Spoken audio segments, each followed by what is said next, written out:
Building a big, thick, well-developed back. A dream that every man has, but a reality only few acquire. We want that shirt-tearing width and back depth so developed, it's uncomfortable to simply sit in a chair. Welcome to today's video where I'm going to give you my top 5 back training tips, which last year helped me to win bodybuilding shows, turn pro, and become a natural British champion. The video you're watching is one of my weekly pull sessions where I made a few adjustments to my normal plan, but before we get into that, enjoy some pretty poor coffee making skills. If you have any tips with the latte art, because as you're about to witness, my latte art is pretty awful, please drop any tips in the comments below because it's appreciated in advance, so thank you for that.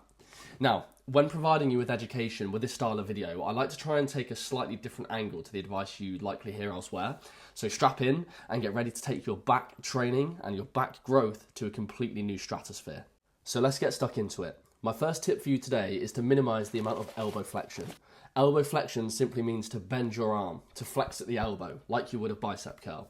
Now, when performing back exercises, naturally we have to go through a level of elbow flexion. Bringing the elbow back towards the body or even past the body is how we contract our back muscles. So unless you're performing a movement like a pullover, it's hard to train the back without elbow flexion. However, when performing exercises such as the neutral grip pull down, like you're seeing here, or a single arm cable pull down, we can attempt to minimize the elbow flexion that we induce. Simply think about keeping your hands away from your shoulders or away from your biceps as you pull. If you pull, flex at the elbow and therefore bring your hands too close to your body, you will incur a lot of biceps and brachialis engagement. Reducing the elbow flexion won't get rid of that engagement. We don't really want it to necessarily, but it will help you to use more of your back and less of your arms, which is what we want when we're training our back. Save the arms training for when you're training arms. This then turns a movement like a neutral grip lat pull down into a little bit more of a pullover. You can see that as I'm pulling the bar down towards me, I'm keeping my hands away from my shoulders. So it is a bit more of a scooping motion, but we do still want to pull those elbows down and really think about contracting the lats hard. Tip number 2 for you is to keep your chest up. This goes for upper back biased movements, lats biased movements, or even trap based movements. You need to keep your chest proud throughout your sets. It keeps your body postured in the right position to target and engage the muscle effectively. If your posture drops, so does the quality of your workout. Now, something I've seen a lot on socials recently is people performing back exercises like pull downs or single arm rows, and they're training hard, and as they start to get fatigued, they basically start using their whole body to complete the rep. The upper body starts curving over, and it basically turns into an ab crunch. And honestly, in my opinion, I think it's pretty awful. Don't do that. You're far better off maintaining correct posture and correct form and continuing to lift to failure and just grind through those difficult reps rather than doing a bloody ab crunch. Because you want it to get hard, you want it to get challenging, you want the weight to slow down. This means that you're training to failure and stimulating new growth. So do this, but whilst keeping your chest pivoted up towards the ceiling throughout your set, so you're actually training the muscle you're intending to train, rather than just using other muscles to move the weight and therefore boost your ego. So remember, it's not just about completing the rep, it's about executing properly, and if you do that, you will build a better physique. The third tip of the day is to add a slight pause, ideally in the stretched position of your lift. So for example, on a seated cable row, add a half-second pause once you get to the end of the eccentric phase. So essentially once your back muscle is in its most stretched position, that's where you want to add a slight pause. Now this pause will be a game changer for your physique progression, and it's something that sounds very, very minimal, but it will have a huge impact on your growth and development in the long term. Now, the reason it's so effective is because this pause essentially helps you to reduce the momentum. So you're not swinging weights around in hope it'll make you grow. You're actually going to feel the muscle when it's in the stretch position. You will increase your mind to muscle connection and it'll improve your muscular engagement and activation. Okay, because when you're performing the concentric part of the lift, the most challenging part of the lift, when you're trying to actually contract the muscle, you're lifting with no momentum, so the muscle has to generate all of the force to get the weight moving. More muscle engagement and activation, more gains. Slight side note on this point, this isn't me saying that there's never a time and a place to load the weights up, lift heavier, and just see how much weight you can lift. There's definitely times where I do that, and there's definitely times where I don't add pauses, and that is fine.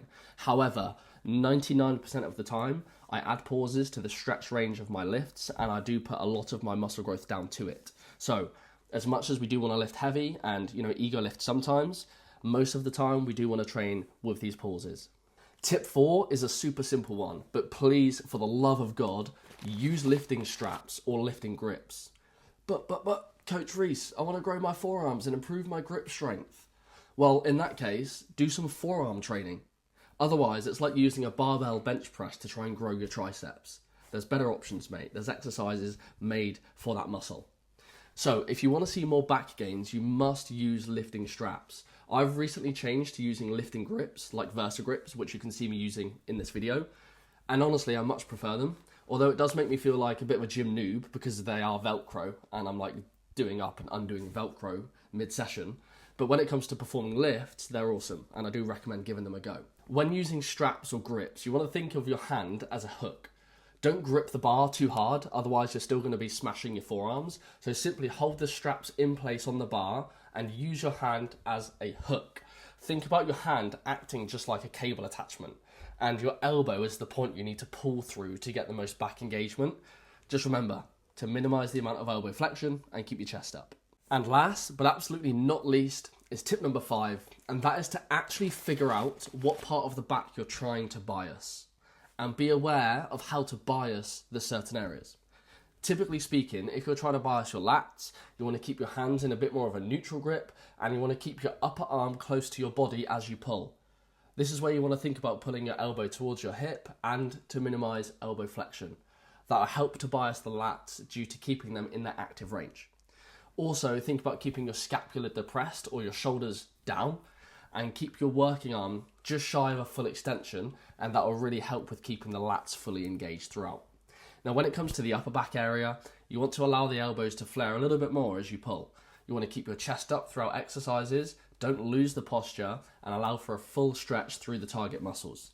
You want to think about pinching the scapula or your shoulder blades as you row, and think about driving your elbows in behind you, almost as if you're trying to touch your elbows behind your back, which, if you can do that, fair enough, because that's pretty weird.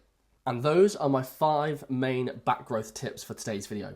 Just to reload those quickly. Firstly, minimize elbow flexion, particularly on lat biased movements. Keep your chest up throughout all back exercises. Add a slight pause in the stretched range of each lift. Use lifting straps or lifting grips, and actually understand what part of the back you're trying to train. Hopefully this is slightly different advice to what you've heard or seen before, and hopefully it's advice that you can actually go and implement right now, this week. So let me know in the comments below what your best back training tip is. Thank you so much for tuning in. Let me know what you think of this style of content, and if you want to see more videos like this, make sure to like and drop me a sub. I'm aiming to build up to 1,000 subscribers by the end of the year. Is it possible? I don't know. Let's find out together. Drop me a sub, and share this video with your friends. Cheers.